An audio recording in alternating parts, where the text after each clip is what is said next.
Chaitanya Devam Shri Radha Krishna Padan Sahagana Lalita Shri Vishakhanvitamscha He Krishna Karuna Sindho Dina Bandho Jagatpate Gopika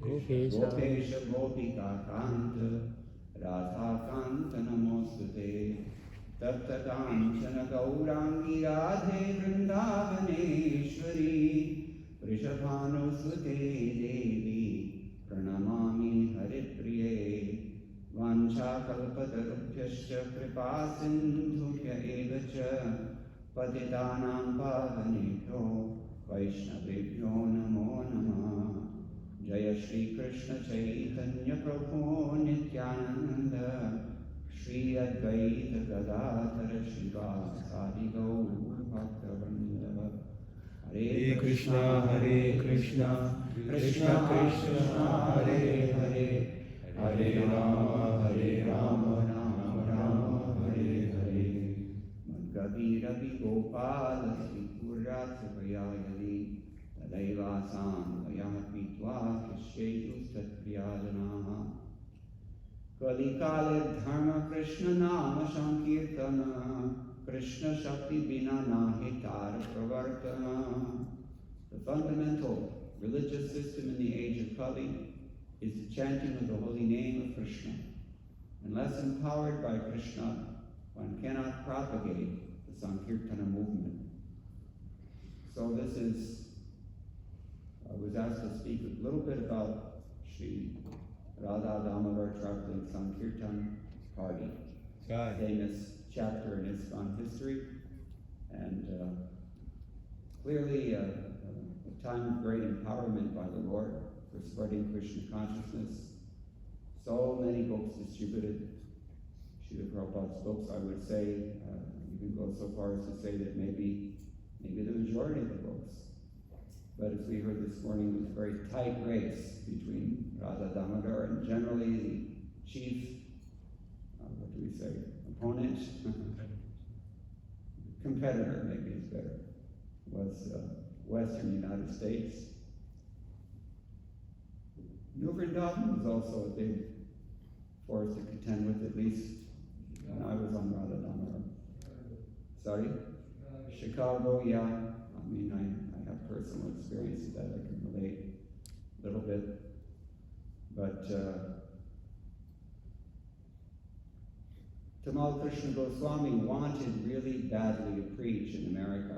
And Srila Prabhupada, of course, needed expert managers in India where he was just getting started. From fledgling projects in every major center. And during Prabhupada's time, the major preaching in India was based in Mumbai and Mayapur and Delhi. Later on, he built a temple in Hyderabad as well. But, so he was very hesitant to let Tamal Krishna Goswami join his old friend, Vishnu Jan Maharaj, in America for preaching. Didn't really have anyone to replace him in India. But he was determined. Everyone who knows Tamal Krishna Goswami knows he was nothing if not determined. So somehow or other he was able to come back and formulate this party. Actually, the Radha Damodar Traveling Sankirtan Party we were discussing this morning went through various stages. The very beginning of that party was actually Kirtanananda Maharaj, who had the deities somehow or other. I don't know that early history because I wasn't there, but and they were traveling in a Volkswagen bus, was it? Radha Damodar, that was their first bus. So then, this is another chapter of the Radha Damodar history, when Tamal Krishna Goswami and Vishnu Jan Maharaj joined up. Actually, I didn't join Radha Damodar party until the very end. I think Rigupati Prabhu was before me. Gordas is not here. I don't know if he was ever on the party or not. Was he, do you know? I don't know. But yeah, there was a kind of a lot of people came and went from that party. And it went through various forms. But when I joined, it was the end of the Radha Damodar Vilas, as Vyasa who calls it, pastimes that Radha Damodar performed in this material world. When the Lord comes, he chooses what he's going to do, and in his own inconceivable way, that's what he does. And somehow or other, these two deities, Radharani and Damodar, they decided to come to America. In the 1970s, there were no Telugu people preceding them at that time, or at least not very many. It was a different situation then. Nobody had ever even heard practically of Krishna consciousness in the West. They thought that Krishna consciousness was some newfangled cult that was brainwashing impressionable young teenagers so that they could make some big cult leader wealthy. That's what people thought, at best. And at worst, they thought that, maybe we were engaged in satanic rituals of some sort, or, sacrificing animals, or worse. So nobody had a clue as to what ISKCON was, as to what Gaudiya Vaishnavism was, what Hare Krishna movement. Nobody had any idea. This was at this point that I joined, and actually I was trying to join for a long time, but they kept sending me home because I was underage. I was attracted to Krishna consciousness from my early teens, and I wasn't able to join until I was 15. And the devotees in Los Angeles, where I was born and raised, they had different ideas about what to do with me. Danavir Maharaj was just starting his Bhakta program, and he had received Prabhupada's blessings for that. And so he was the right wing of those devotees, and he was preaching that you should stay in school, you should be responsible, learn how to drive, do all the things that an American teenager does. And then when you're old enough, 18, legal age in America, then you can join. On the other hand, the left-wing devotees, they were headed largely by Nalini Kanta, who was the Los Angeles temple commander in those days. They were saying, no, this is human form of life. We don't know how long Prabhupada is going to be on this planet. You have to take advantage of this now. You have to join now. You can join one of our traveling buses, and nobody will ever know where you are. So I was less impressionable at age 15 than I was determined. But somehow or other, that's what I chose to do. They put me on an overnight flight from New York, illicit flight from New York, from Los Angeles, to New York. And I ended up in Manhattan Temple. Then that was a buzzing beehive of spiritual activity in those days as well, and Prabhupada was very happy with that location.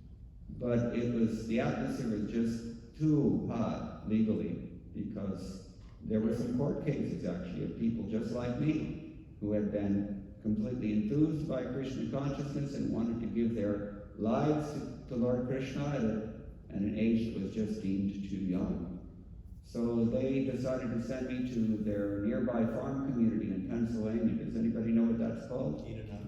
It's called Gita Nagari now, but in those days it was called New Varshana. And the only persons there, as I recall, were my godbrother Paramananda and his wife Satyabhama, and there was a Devaki Nandan there, and several others. Vamana Dev every once in a while would come. But anyway, there I was in Pennsylvania at age 15 picking potatoes. And one day, 3 sannyasis came to that place. Their names were Guru Kripa Swami, Drishtajumna Swami, a young Swami, and Kamal Krishna Goswami. And this was in September, I think, of 1976, and that's close enough to December that you can guess what was on their minds. They were making preparations for the biggest Sankirtan marathon ever. Every December we used to call it the Christmas marathon. And so they were completely on the lookout for any available brahmachari. And I was, of course, very eager to join that party. Who wasn't? There was an ad in the back to Godhead magazine: travel the country, associate with senior sannyasi disciples of Srila Prabhupada, hear and chant about Krishna, distribute books. everybody would wanted to do such a thing. So I was ready, and they took me to Memphis, Tennessee. There was a big, what we would call maybe powwow, or a big meeting, convention of all the Radha Damodar party, the entire party. In those days it was, not by 1976, it was 6 buses, 6 big Greyhound buses, and each bus had a small fleet of vans attached to it as satellites. So every 6 buses and you know, maybe 3-4 vans, 5-6 vans in some cases, they all converged in one dilapidated old house in an industrial section of Memphis, Tennessee. No doubt it was rented there because it was probably the cheapest thing they could find. And it turned out to be the cheapest house that you could imagine also. Anyway, so for some time, these devotees were all converged, and there were six Greyhound buses parked in this street outside that house, and vans as far as the eye could see. And when the windows were open, you could see little thin orange flags hanging from every window. And I mean, by the time that meeting was finished and the buses had all pulled out, they left a trench that was maybe 2 feet deep in the driveway, which was mud. It was an unpaved driveway. And there was a 2-foot deep trench in that driveway. But that wasn't the worst of it. After having ecstatic kirtans and big meeting planning how to spread Krishna consciousness, who was there? Tripurari Swami, he had just taken sannyas, and Vishnuduta Swami, also another one, and of course Tamal Krishna Goswami, Keshava Bharati Prabhu. In those days, they used to call him the White Danda, because although he was a grahastha, he was always on the road preaching and enlivening so many with his unique style. So, and many other devotees, some still here among us. So, were you there? You were there in Memphis, right? So, including Brigupati Prabhu. So the kirtans were so ecstatic that something like the kirtans here, actually, you know, one feature of this particular project here in Atlanta Krishna Life in 2023 is that it exactly resembles the spirit of that party. The form is a little different, but the color is mostly the same, and the spirit is definitely there.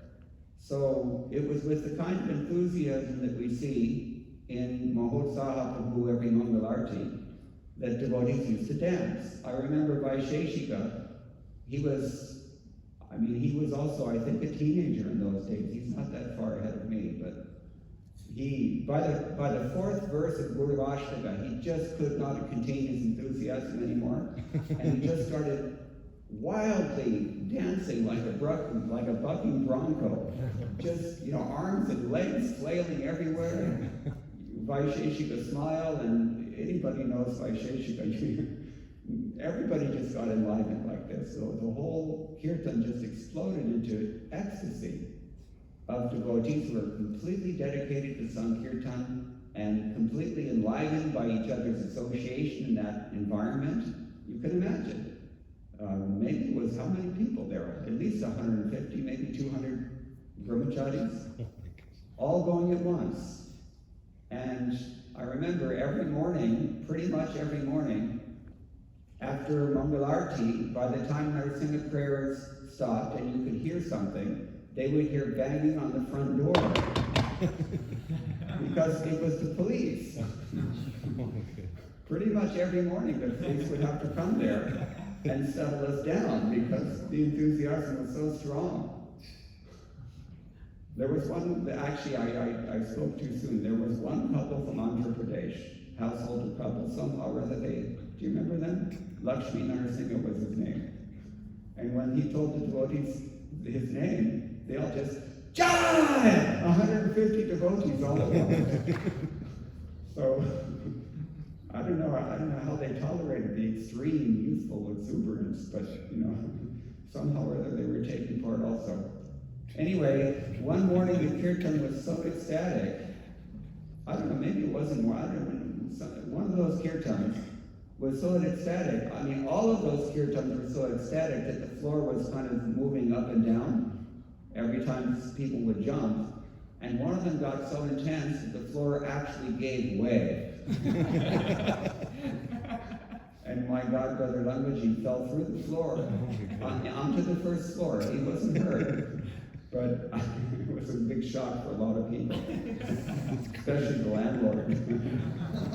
I don't know how they ever resolved that, but we were gone. At least I was gone before we found out. So anyway, as I said, the buses pulled out, the whole thing was over. The strategy for that Sankirtan season was planned, and all those buses dispersed. They all went their various ways. And in those days, we used to generally, when traveling, we would stay in KOA. Does anybody know what a KOA campground is?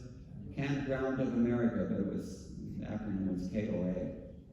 And so the buses would pull into those places. Now, by 1976, late 1976, we had amassed sufficient notoriety among the proprietors of those KOA campgrounds that sometimes they wouldn't let us in at all. But if there was some new member of that staff who didn't realize what was happening, they would allow us to stay. So I remember staying in KOA campgrounds like that. And I spent the winter that year in Raleigh, Durham area, Chapel Hill area, North Carolina. We were in a KOA, I believe it was in Chapel Hill. And our program was that we would rise early as always. Now this is approaching winter. This is maybe by this time October, because we had gone to New Orleans and somewhere else first. But it was getting quite cold, and in fact, by December of that year, it was freezing, and the whole place was covered with snow. And still, we got up, and we took our shower. Generally, we used to take our shower in the KOA campgrounds. Now, I remember one KOA campground, even by the time I got to the shower, it was hard to describe the mess that the devotees had left it in. Because there was mud, I think it was raining outside maybe, and so that everything was complete mud. If you went into that bathroom, you would not be able to come out clean, even if you just exited the shower. So it was a real mess, and devotees left their gamshas and their kopis everywhere, and a total mess. And so that's why the KOA people didn't really enjoy us coming to grace their presence with the deities of Sri Sri Radha Damodara. But, so anyway, sometimes we had to rough it, and when I think must have been in the winter, in Chapel Hill, at one such KOA, we found out that the pipes had frozen in the KOA campground bathrooms. And so I was on Sri Sri Radha Damodar's bus, that was the main bus, and I was with, at that time, Drishaduna Swami and Trikradari Swami together, they were on that bus. Every other leaders had different buses, you were on Brahma's bus, right? By that time, yeah. Yeah, so Gopi Janavallabha, another godbrother, he had a bus, and Janardhan, I think, maybe had his own bus. And so in this way, there were many different buses. And anyway, so in this KOA campground, the pipes had frozen, so Drishaduna Maharaj told the brahmacharis, that's okay, you just go, there's a swimming pool in the campground, you can go and take your shower there. But we had to break the ice covering the swimming pool first. Then we had these gallon jugs that you get of milk, plastic. We would cut off the top of that and scoop this chlorine, frozen, freezing cold chlorine water at 3 o'clock in the morning in December in 1976. And we would pour that over our bodies and take our holy bath in this way. Then we would go to Mangalarti in the bus. I remember that winter, later on, I think it was in Cincinnati, Ohio, it was about 13 degrees, either positive or negative, I don't remember which one, but it was cold, it was very cold, and freezing. And it was The policy on Radha Damodar was so extreme that we were out on the parking lots where we used to distribute books in those days, chiefly, at least that's where I went. The really big book distributors went to the airports. That's another division of Radha Damodar history. But I was never part of that because I wasn't particularly good at selling. So I was on the parking lots, and most of the grunts, as you would say, they were on the parking lots. But they would drop us off at 7 in the morning, and you would not come back until 7 p.m. 12-hour days on Sankirtan, and in freezing weather. And so that year I actually got frostbite on my hands. It was pretty extreme. And they would pack lunch for us, a small plastic bag maybe of halwa or maybe some upma or something. And that's what you had. After an early breakfast at maybe 6:30 a.m. You're jump in the van, and then to fight the nines, the Sankirtan leader would just adopt his most authoritarian voice that he could and say, "Jump!" They would open the door of the van and jump, like a paratrooper. And they would drop us off on the parking lots, and we were on our own all day to fend with the material energy and defend with our minds and to deal with all kinds of challenges that would come. Anything. Those of you, you're performing Sankirtan, you know anything. The material energy can throw anything at you. And I would imagine it's a lot more colorful now in 2023 than it was in 1976. I don't know because I'm in India now, but yeah, it was really quite an experience, especially for a 15-year-old.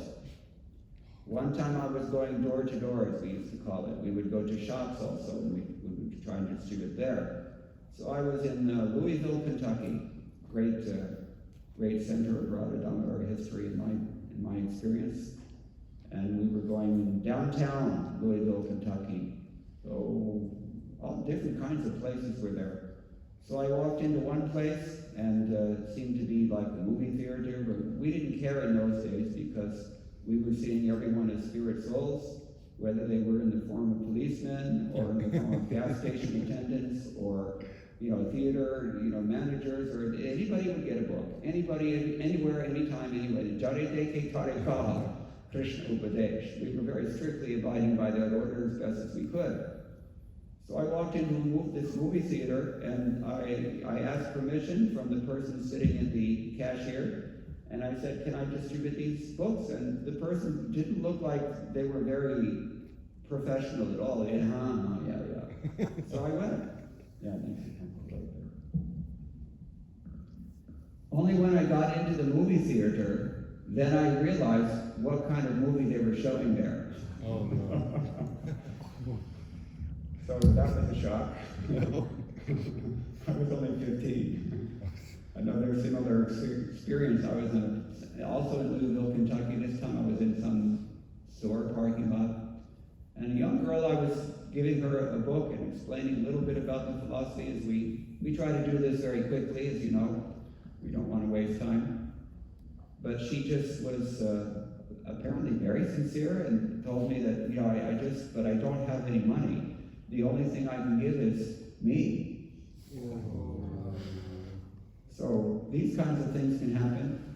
In other places, there was one, I think it was a gas station, what do you call it, rest stops, truck stops. Sometimes we would go to those places in order to take a shower. Why would we go and take showers in places like that? Because hotels were Maya. And spending Krishna's Lakshmi on hotels was also Maya. That was the thought in those days. So, sometimes we would take our baths in rivers. If there were many times I've taken baths in the rivers of places, clean rivers, in places like Iowa, and the parts of the country that are not so spoiled with pollution. Anyway, so we went into one such truck stop to take our baths, and this man had evidently been visited before by Radha Damodar buses, because he came running out of his store with a tire iron and said, he was shouting at the top of his lungs, and he said, I told you if I ever saw you again, I was going to kill you. So the devotees got back in the van very quickly and exited just in time to miss a tire iron as it was thrown at the back window of the van.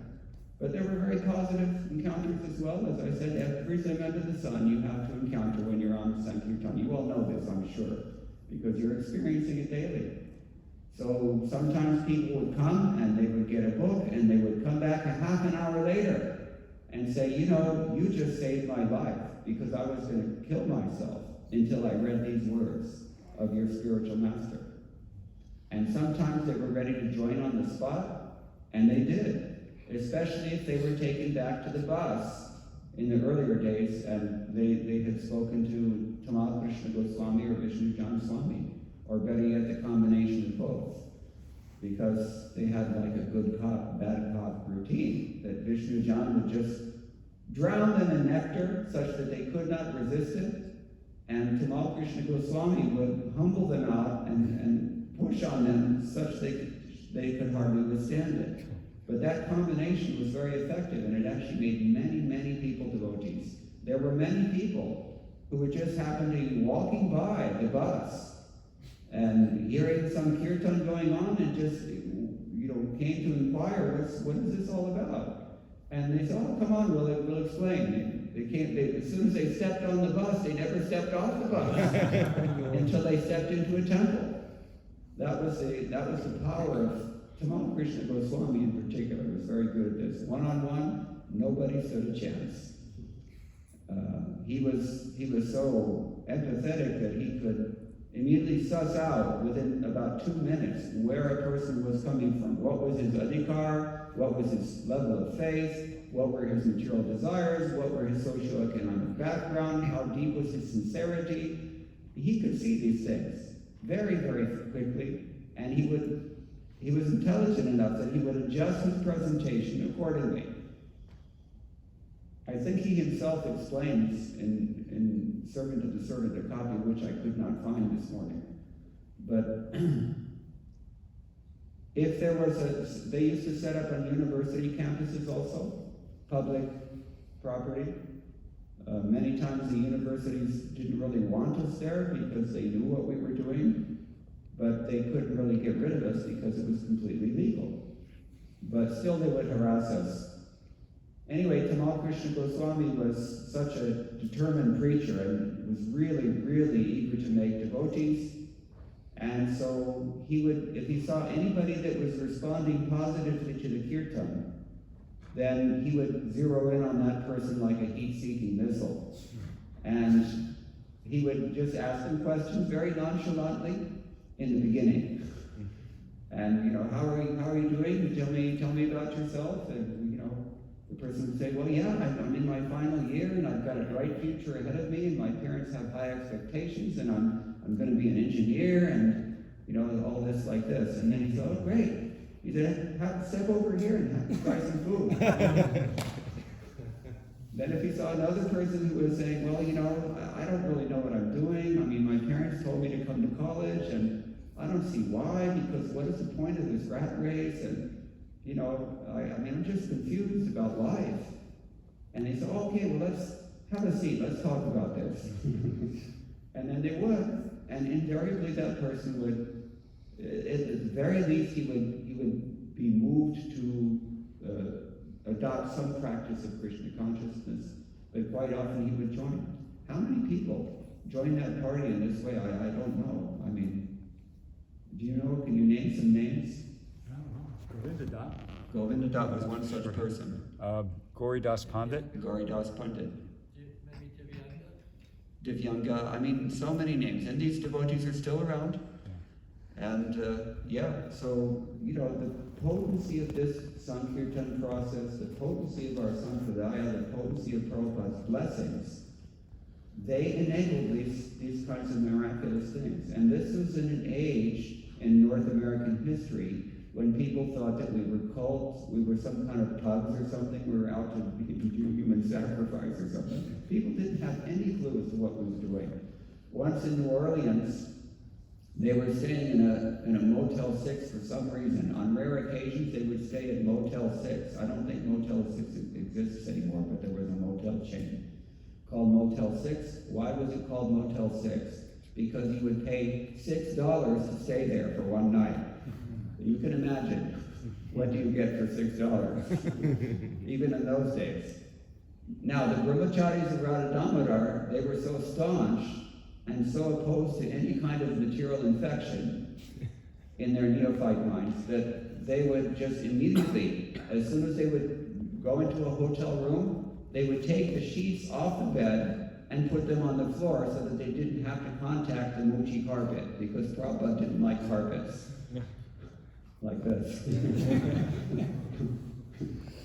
Soaked in the sweat of so many faithful persons before us.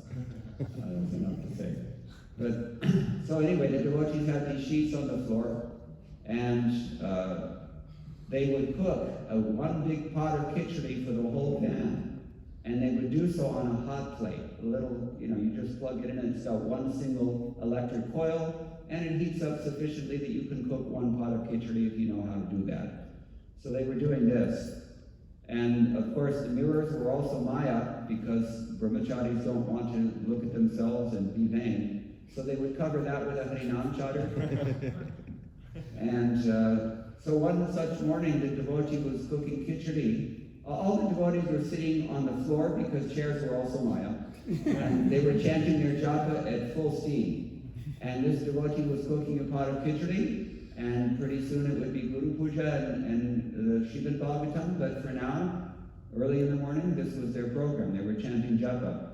The hot plate that this devotee was using somehow shorted out the circuit for the entire floor of the hotel.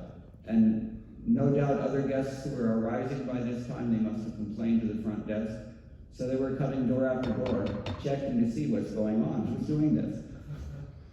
So they finally came to the door where the devotees were, and the devotees had the door locked with one of those chain locks. But the maid opened the door enough that she could see in. This is New Orleans, mind you. Anybody here been to New Orleans? You know what the spirit of that city is? It's a very tamasic place. Lots of very weird stuff happens there. I mean, I felt it myself, actually, because after Memphis, we just drove down that highway that runs into Louisiana, straight shot all the way down, and we came to New Orleans, and as soon as we entered that city, there was just this deathly aura about the place, and apparently cemeteries everywhere. That was my first impression. Just really, really tamasic energy. So this maid opens the door, and she peeks her head, and she sees there's a candle burning because the electricity was out. And there's all these bald guys wearing, strange robes, and the sheets are all strange, and there's something covering the mirrors, and they're all going.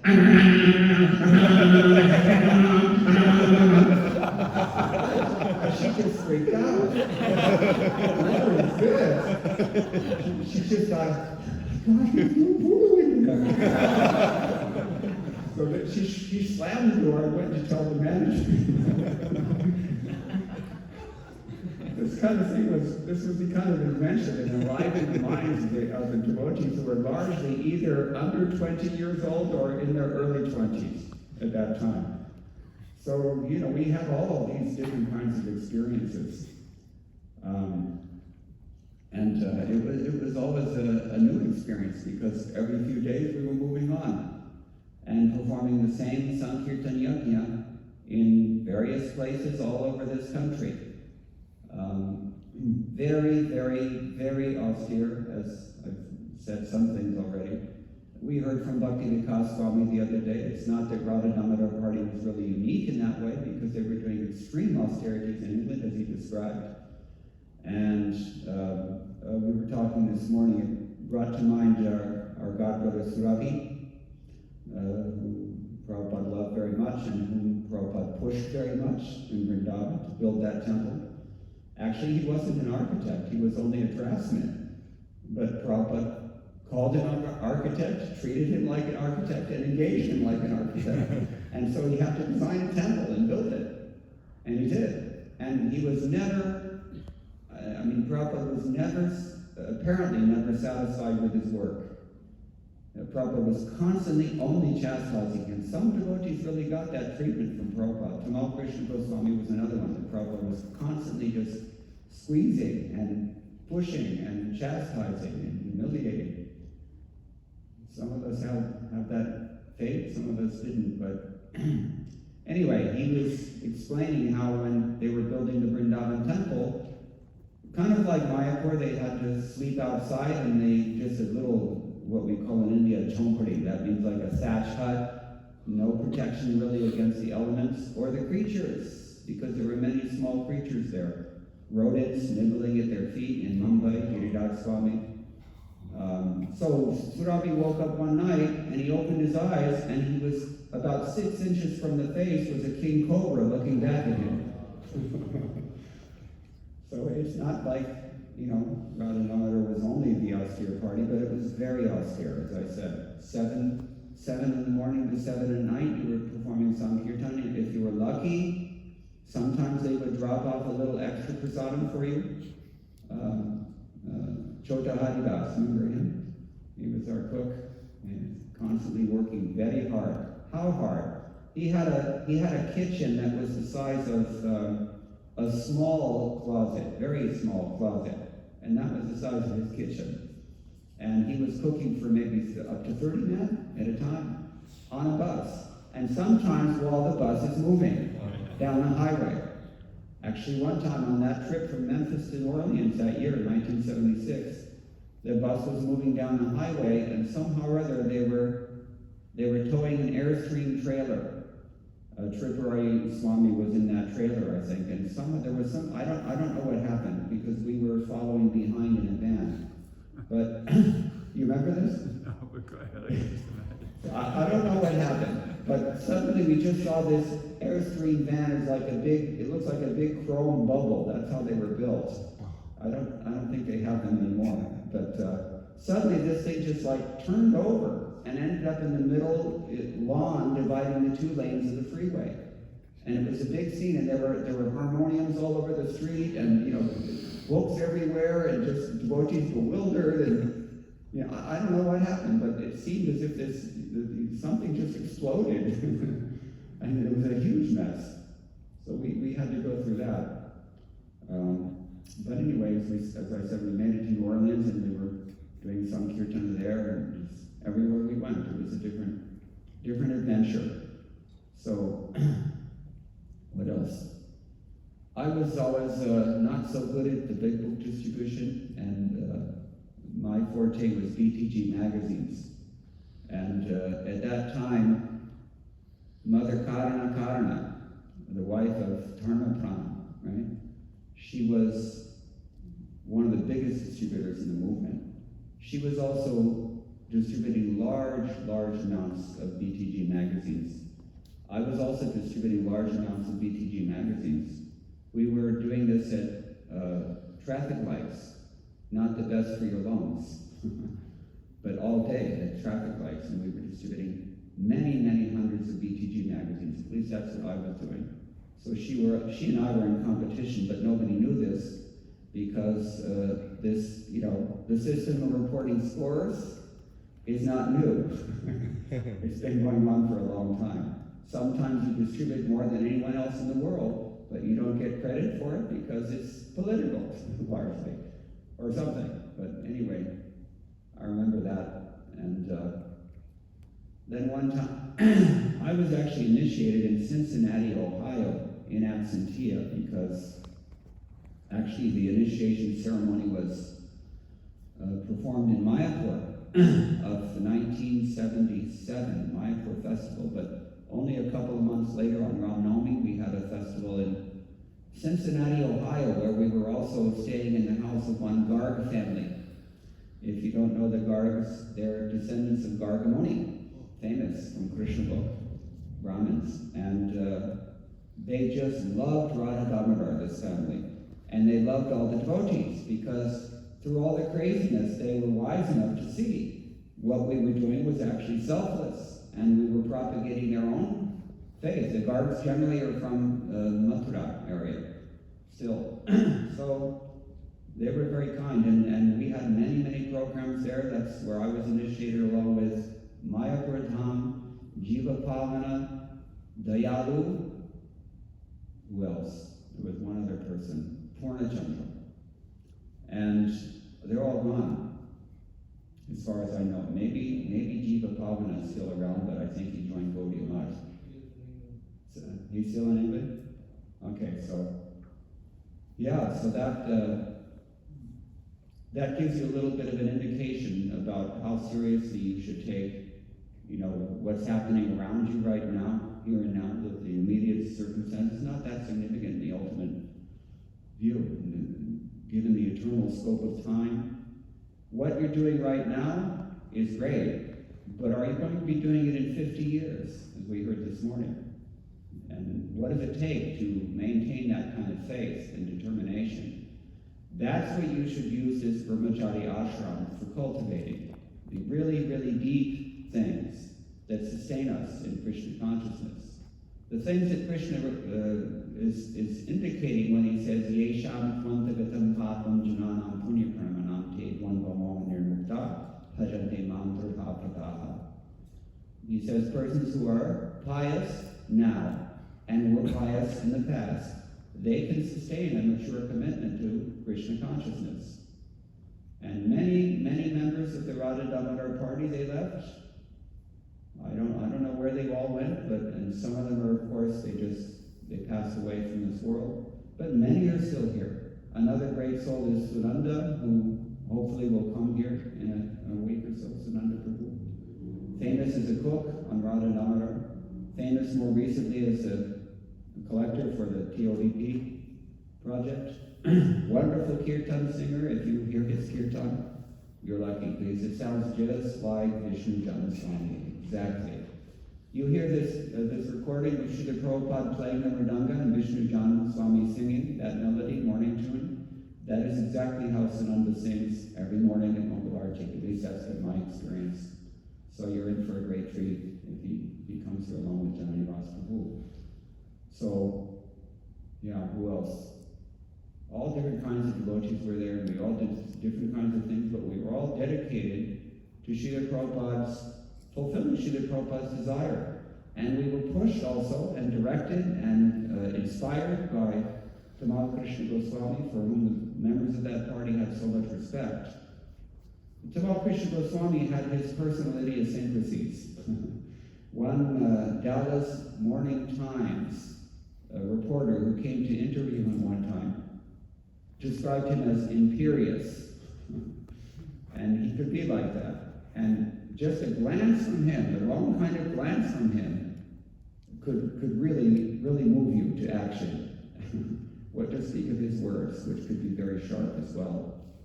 But because they saw how much he was devoted to Srila Prabhupada and how much he was pushing what Prabhupada really loved for us to do. Everyone in the party had great respect for him, so much so that everyone on the party generally imitated him. Tamal Krishna Goswami, if he bought a Babu Mandi coat, everybody on the party bought it. If he wore his vest in a certain way, he and Vishnu John, everyone else in the party would also do likewise. He had this habit of covering the phones. In those days they had phone booths. We didn't have cell phones. There were public phone booths. A little glass box that you step into in a public place and you make your phone call. He was always covering that with his upper cloth before speaking, because he was very conscious of germs, and he was very conscientious that I have to do such a tremendous degree of service for Srila Prabhupada, I cannot take any risk of getting sick. He hated that. And he was also preaching that disease is Maya, because a lot of the time, it's a fact. We get sick because we're careless. Srila Prabhupada said the same thing. I remember in the beginning of the pandemic, when so many people were getting infected, people were not wearing their masks or whatever. I was hearing Srila Prabhupada's voice in that way. But anyway, he had these idiosyncrasies, and whatever he did, whatever standards he set, that the whole party followed. So it was very much dominated by him. Vishnu Jan Swami had left this world, we think. He just disappeared. Nobody really knows, but that was just before I joined Radha Damodar. Before that, it was in San Diego. But so this is my experience on Radha Damodar traveling Sankirtan party. Just a few things that I can recall offhand. All different kinds of experiences. Sometimes we would get left out on the parking lot. The person who was supposed to pick you up at the appointed time and appointed place just didn't make it for some reason. Because why? Maybe he got arrested. These things happened. I myself was arrested. My history is that I joined actually illegally. I hope it's not being taped and broadcast. But I had actually, technically I had run away from home, although I wasn't running away from anything. Even my mother knew that I was running to something, and she knew where I was going as well. But she couldn't find me. That was my design. But I made it up to her later, don't worry. I gave her 4 or 5 years of care when she was elderly and in need. And so everything was mended. But what was I going to say? Yeah, sometimes the devotees were arrested. And I myself was also arrested when I was at this young age, maybe 15, 16, at most 17, I think 16. I was arrested for soliciting without a license. This is how they would harass us, just to make sure that we didn't come back again. They would try to make it as harsh as they possibly could. Sometimes they would even throw us in jail. So that happened to many devotees. And if you're out doing your part of the Sankirtan Yajna, doing your service, your part, cooperating and playing your role, but your bad leader doesn't show up to pick you up, that's a large reason as to why. Maybe he got arrested doing the same thing that you were doing. It was like that. As I said, anything could happen. In those days, it was a lot less tolerant. Now, Brigupati Prabhu told me that he just drives his van into the campus at UCLA, right? And just sets up and starts distributing, and nobody says anything because the authority structures in the United States have broken down to that extent, due largely to the degradation of Kali Yuga and, through agencies, divinely accredited agencies such as fentanyl, the Communist Party of China and other such entities. But so anyway, this happened to me one night, and so somehow or other I was able to make a phone call to somebody in the party, and what to do. It's 10:30 at night. I'm out here. The parking lot is closed. There's nobody around anywhere. It's actually dangerous. So they said, well, you can look up this. There was one yoga society called Ananda Marg. This happened to be in Louisville, Kentucky. You can call them up. Sometimes they let us stay there.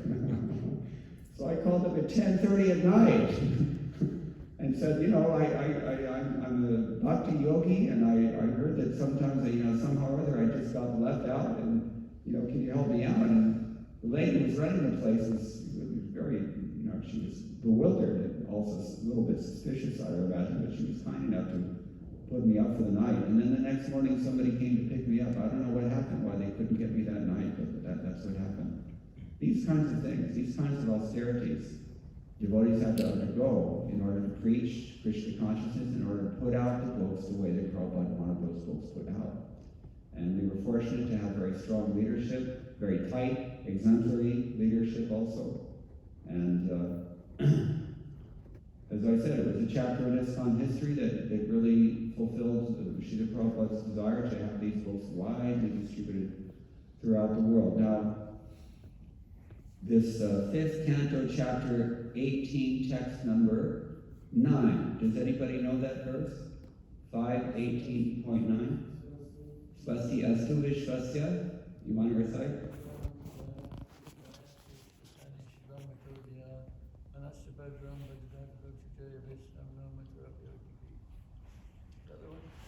Yeah, it means Prahlad Maharaj is praying in his noble spirit. May the whole universe be pacified. May all the demons may the whole universe be auspicious. May all the demons be pacified. May everyone's mind become pure so that they can think of each other's welfare. And by practicing Krishna consciousness, may we all enter more and more deeply into this spirit. Even me, he says. Even my mind is speaking as a demon. He says like this. He considered himself a demon. That's why he says that, according to commentators. So in his purport there, Srila Prabhupada is quoting or paraphrasing Vishwanath Chakravarti Thakur. Vishwanath Chakravarti Thakur says, even if you empty out the entire world of jivas by delivering them all through the Sankirtan movement, even if Mahotsaha gets that big, still, it will just keep filling up again because people make stupid choices all the time. And the universe is, there will always be conditioned souls here. There is always a need for more and more and more and more and more book distribution. So those persons who are taking on this austerity of book distribution, following in the footsteps of our august predecessors, and trying to fulfill Chaitanya Mahaprabhu's mandate, as well as Srila Prabhupada's dream, they will gain the kingdom of God. They will go back to Godhead. They will get love of Godhead. They will, the blessings that will be showered upon you for dedicating your life for this purpose are unimaginable. And so many other conditioned souls will be delivered, but it is an eternal task. It's an eternal task. There's always these two categories of asuras and suras within this world, and we're working hard. The devotees on Krishna's behalf are working hard to pull out the suras and maybe pacify the asuras. But the asuras are also working hard to snuff us out of existence. Make no mistake about it. That is a fact. There are certain even faiths in this world who would like nothing more than to see us cease to exist. And there are even worse parties in this world who would love nothing more than to stamp out religion altogether. What to speak of ours? So we have a massive, massive task ahead of us, and it will require massive austerities that are not less than that which was performed by these devotees in Radha Damodar, and as I said, other places throughout the world. Devotees work so hard to fulfill Srila Prabhupada's desires. So,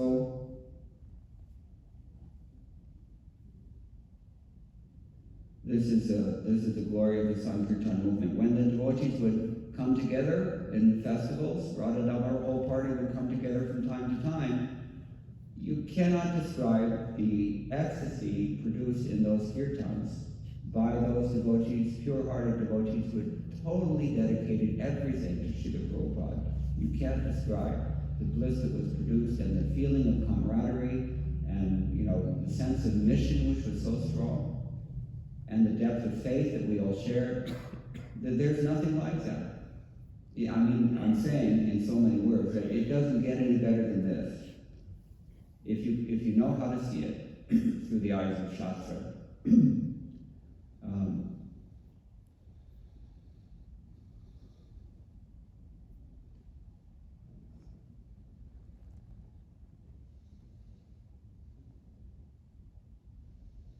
There was something I was going to say, but my memory isn't as strong as it once was. So anyway, this is our eternal dedication, and this is our great joy. It's our great fortune, actually, to be part of this Sankirtan movement, because it's not in every Kali Yuga that we have this chance, but we somehow have it in this Kali Yuga, and how it's manifesting, it's so amazing and so colorful. Srila Prabhupada called Tripurari the incarnation of book distribution. He was distributing roughly 100 books a day. That was a huge accomplishment in those days. The best of the best were able to do that. So what would Srila Prabhupada say if we can distribute 100 sets in a day, or more? What is the limit? We didn't have a sense of limitation. Actually, we didn't believe that Srila Prabhupada would leave this world. I remember, we didn't believe that he would ever leave, because we saw him breaking the laws of physics every single day, the way he lived. It was impossible for someone to do the things that he did. And so we thought, if he's doing other impossible things, why can't he defy death? We didn't think that he would ever go, even though he told us he would. So anyway, the point is, this, by Krishna's empowerment and by Chaitanya Mahaprabhu's great mercy in the form of Srila Prabhupada's divine grace, devotees can do unthinkable things. You can reach, the sky is not the limit. I mean, you can reach beyond the sky. You can reach all the way to the spiritual sky with your ambitions and with your accomplishments if the determination and faith is there. Several years ago, I'll stop pretty soon, I was in Chicago, and I visited one devotee who is taking care of the house of Radhanath Swami. He's a householder. I think he even bought that house just to maintain it, because that was his sentiment. But he asked me a question. He said, what was the difference between ISKCON when Srila Prabhupada was here and ISKCON now? I think this was in 2017 or something, he asked me this. And so I told him that, now we have so much. We've come so far. We've distributed so many books already. We've made so many devotees. Krishna consciousness is well known. It's well respected. It's really spreading like anything in certain places around the world. Even if America looks discouraging sometimes, you should know well that it is exploding, the Sankirtan movement, especially in India where I live.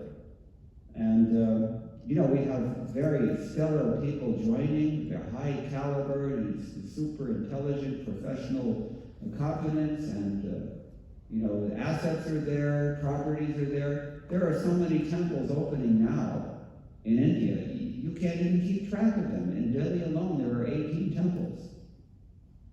And I was talking to someone the other day in Andhra Pradesh, Guntur, and other places, there are at least half a dozen temples as well.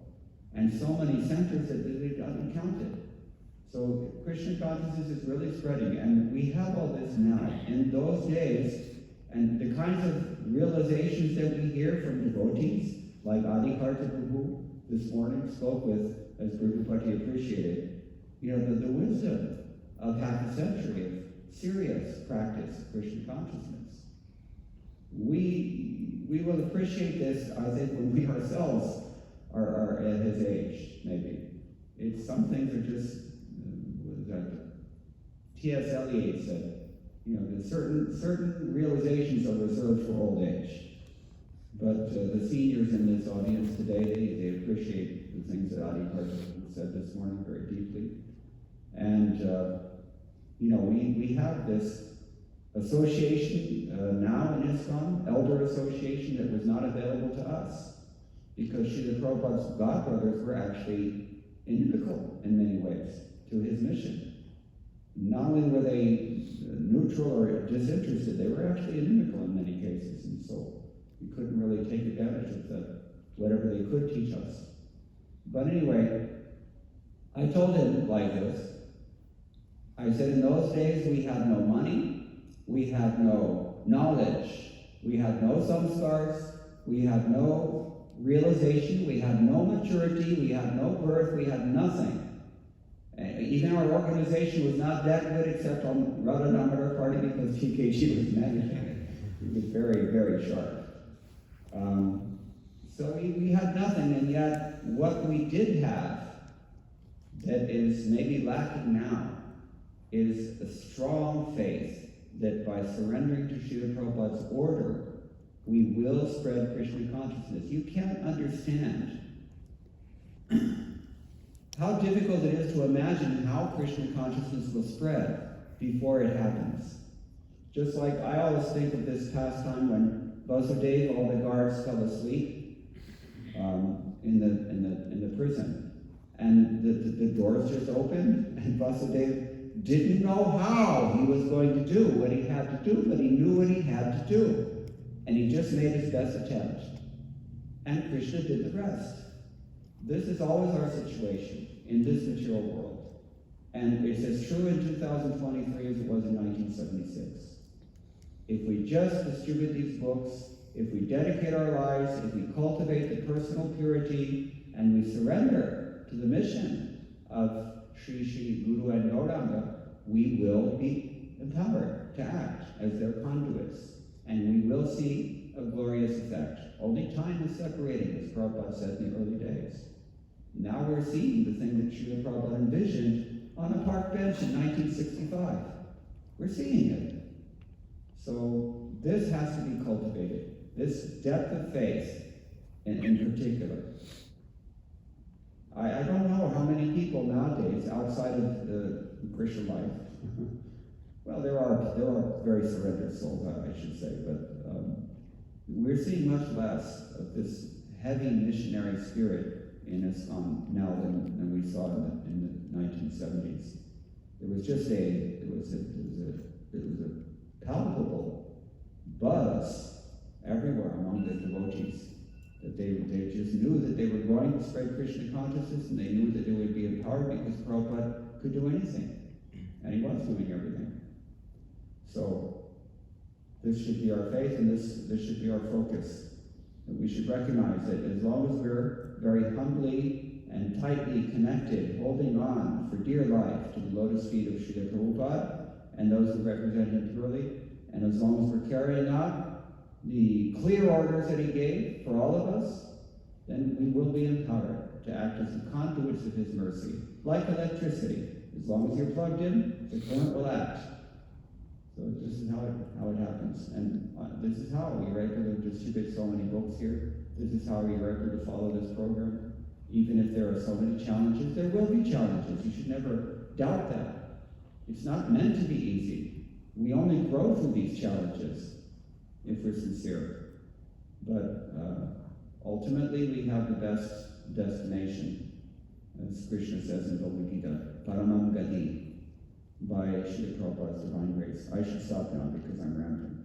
But I want to thank you all for the opportunity to come here and take advantage of your association and to try to speak a few words about my own limited experience. I'm just one little tiny soul, a jiva soul, out of so many who were touched by Srila Prabhupada's divine grace. But you should understand that that divine grace will touch so many others. They're out there waiting only, just like I was. Actually, I wanted this, but I couldn't find anyone giving it. That's a fact.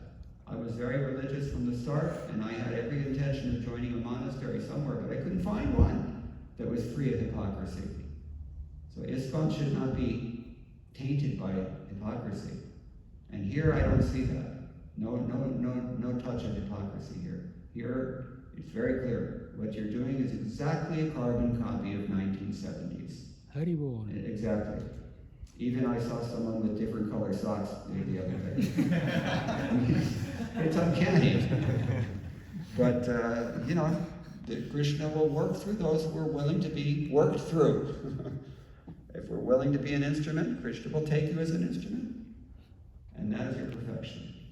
I don't know if anybody wants to add anything, Bhagavati Prabhu or Adhikarta Prabhu, down to me short. Yes, please.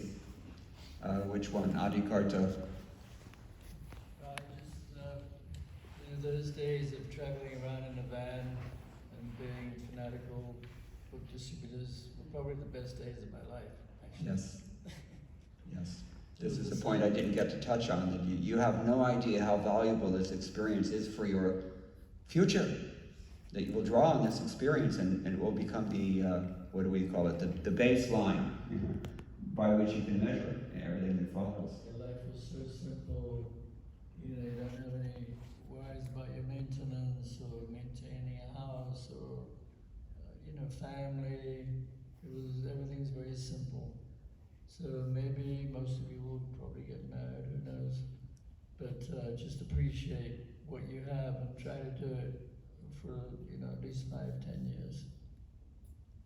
And it will stand you in good stead, it will make you strong devotees. And, there's many challenges, as Prabhu was saying, but this will give you a taste of the nectar for which we're always anxious. And the nectar's unlimited, and as you get older, you appreciate it more and more. That there's so much nectar in Krishna consciousness, and we just have to know how to find it, but it's there. And this is the most wonderful way of life and philosophy, and it's unlimited. The knowledge and the bliss is unlimited. So keep going. Hare Krishna. Daneshwar Prabhu wanted to say something. Thank you, Prabhu, for taking me back down memory lane. That was wonderful. Yeah, I just want, it's, you're talking about our enthusiasm, and it was a Vietnam era in America. That was an important thing. And there's a lot of young people protesting. And where to protest? I went on one protest, and it was like, you feel like, what am I doing here? This doesn't accomplish anything. And then I read Prabhupada's books, and Prabhupada was telling us, if you want to change the world, you have to change consciousness.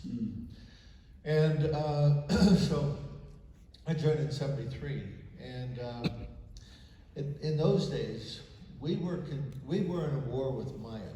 I don't remember where that expression came from. Came from Prabhupada. Came from Prabhupada? We were in a war with Maya, and our ammunition was these books, and Harinam, Sankirtan, spreading the holy name around. And we were convinced that we were going to change the world. And so we acted on that enthusiasm every day. It was, like you said, it was palpable. We were determined, by our actions, somehow or other, because Krishna and Prabhupada can do anything, we were determined that we were going to see it. And so that's the enthusiasm that we had. It was wonderful. It was a really wonderful time to be present. Now, what I wanted to really extend from this is that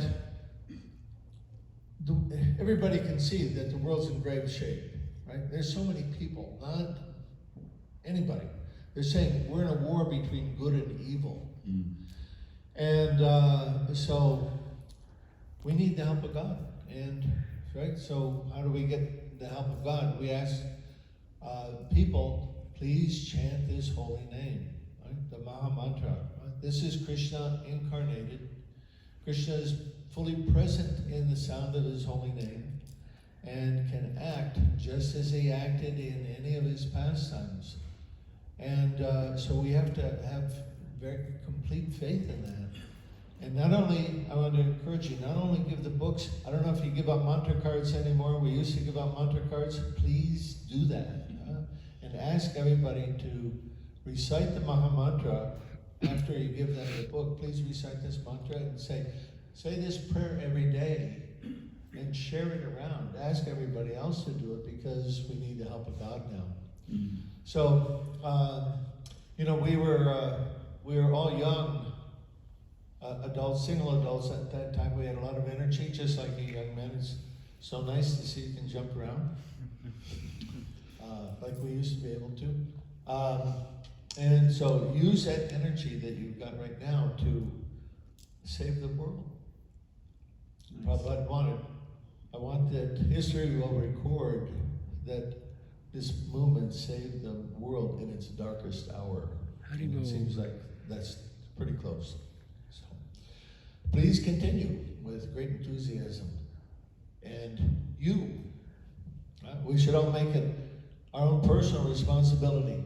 I'm going to do whatever I can to save the world. And, usually we think, who, me? Who am I? Well, we can be an instrument of Krishna. So he can act through us, right? The powerhouses, plug ourselves in, and Krishna can come. Hare Krishna. Hare Krishna. Thank you. Virgupati, you want to add something? Sure, just very brief. Actually, we have changed the world. It's just that it's not complete yet. Still, we have to work. Yeah, thank you. It was really wonderful. It was interesting from the first words coming out of your mouth till the end. And at one point in your talk, you said, "I hope this is not being recorded." And I just hope you're wrong. I hope it was recorded, because I think not only devotees who are here right now, but I think other devotees would benefit immensely if they had the opportunity to hear, what you were saying this afternoon. So thank you very much. It was really wonderful. Thank you. Transcendental adventure. Anyone else want to say something, or any questions you have? So you're mentioning all these austerities that you went to talk on the Radha Damodar party, bathing in freezing cold weather, and then going on 12 hours, and then having very little prasadam to eat during the day. And it's like almost universal throughout the movement, from what I've heard from different Prabhupada disciples. So why, like, as a 15, 16, 17-year-old, did you never think like, what am I doing? Why am I doing this? Why did you have the conviction to continue doing it and not give it up? Good question. I had a difficulty. It was very difficult for me, actually. But I always had that strong conviction from the very start. Even before joining ISKCON, as I said, I was looking for a place to repose my faith. I just couldn't find a worthy, institution or church that was free of the hypocrisy until I read Prabhupada's books. And of course, Krishna is all attractive. And that was my goal as soon as first time when I walked in the temple in Los Angeles and saw Sri Sri Lakshmi Dwarkadish, nobody had to teach me about that. I just did it spontaneously. So, that was for me. Maybe somebody else maybe had a different story or a different background, but somehow or other I can't be alone in that. There has to be other people out there who are just waiting for you to come and give them the access by which they can achieve their highest aspiration. I'm sure they're there. Because as Prabhuji said, things are polarizing now. It is a fact. And the Kali Yuga is getting very, very heavy, and a lot of people are dissatisfied. Yeah, I'm sure you know this. You meet them every day. They're looking for something, well, let's give it to them. It's just like I was telling someone this morning, I preach a lot in Tamil Nadu. So we went to one village way out in the middle of nowhere, not exactly, but a far, far away place. Satangulam, Tamil Nadu. And we went to one Devi temple. We had a program there. But there was a big Christian mission next door, and this Christian mission was broadcasting all kinds of Christian propaganda through the loudspeaker. So we could hardly get off the ground, until someone just somehow gave them prasadam or something. I don't know how they got them to turn it off, but they finally did. Then we were able to put our program through the PA system, and the village was, small enough, and Indian society is such that people tolerate that kind of thing. Anything religious broadcasted, they're okay with it, still. And so that's what we were doing. We started out with a curious crowd of villagers, maybe 30, 40 people. They were mostly curious. What is this? Let me see. But, since the whole village was hearing this through the course of the program, they were trickling in. By the time we finished, the crowd had swelled to 300 or 400 people, and they were tuned in, completely focused, because they had never heard anything like the things that we were saying. One man came up to me and he said, we're Hindus, we want to be Hindus, but we don't know what it means to be a Hindu. We think it means you come to the temple and you eat pongal and then you go home. That's all they've ever been told. So in a similar kind of a way, there are people in this country, and in every country, Jiva is constantly thirsting after the nectar of Krishna's lotus feet. They just don't know it yet. But that person who can come and illumine their hearts with the shining lamp of knowledge that is the Srimad Bhagavatam, that person will go back to Godhead, and he will take this recipient with him. You should rest assured of that. There are so many of them out there. They're just waiting for you to give them the books. They're just waiting. And the fact that you're all here now means that's true, because every one of you was one such person, I would imagine, and to a greater or lesser extent. So I don't know, I hope that's okay. I can just share my own experience. Anything else? Yes. We were really inspired by Tamal Krishna Maharaj's approach to convincing just random people out on the street about Christian consciousness. The experience we're having also is that we're able to break through all of their nonsense and smash their philosophy. But when it comes time to actually doing something, there seems to be is it different from when he was in the 70s, where people more, when they got defeated defeated or more inclined to surrender to that. It seems like people are very cowardly nowadays. They're just, okay, I got defeated, but I don't care. Sort of. There's some truth in that, yeah. I think so. Unfortunately, every generation has a little bit less sattva guna than the previous generation, a little less karma, a little less jnana. So that's just the unfortunate reality of the Kali Yuga. But this is our mission. This is our task. This is what we've been given. We have to deal with it. And it's not like it wasn't austere before. We had similar challenges, insurmountable challenges, as I told you in the beginning.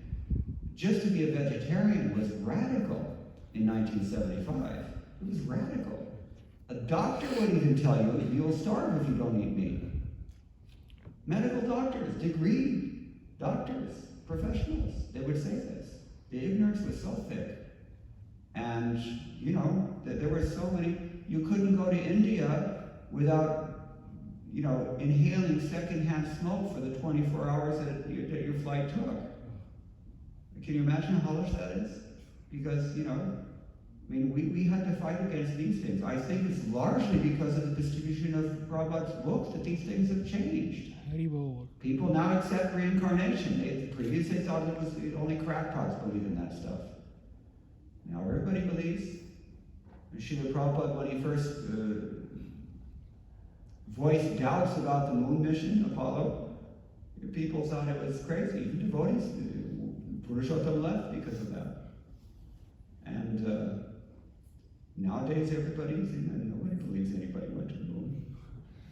So, these things change, and they change by book distribution, they change by Sankirtan, they change by prasadam. These are Srila Prabhupada's 3 prongs. The material energy has her 3 prongs, right? The Tavatreya. We also have our 3 prongs. That is Kirtan, books, prasadam. Give these out en masse, unlimitedly, ever increasingly, and this world will continue to change as it has been changing since 1965. There's no doubt about it. Nimittamatra bhava sadhyasachi. As Krishna told Arjuna, just you have only to be the instrument. It's going to happen. If you don't do it, I told Mahotsaha this morning, if you don't break your own record, somebody else will break it. So what do you want? It's up to you. So, you just have to step up to the plate and demonstrate that you're willing, and then you will be empowered in ways that you can't even imagine, just as Vasudeva was empowered. Who could write that script? Did he read the plot? No. Neither Prahlad Maharaj knew how the story was going to end. All he knew is that my father's trying to kill me in so many ways. You think that's easy to deal with? We have so many challenges now, but we had so many challenges then. That doesn't change because Krishna is the one orchestrating all of them. Not a blade of grass waves in the breeze here without his sanction. So don't think that, it's 2023, people are too fallen, I'm also too fallen. Don't think like that. This is an eternal thing. And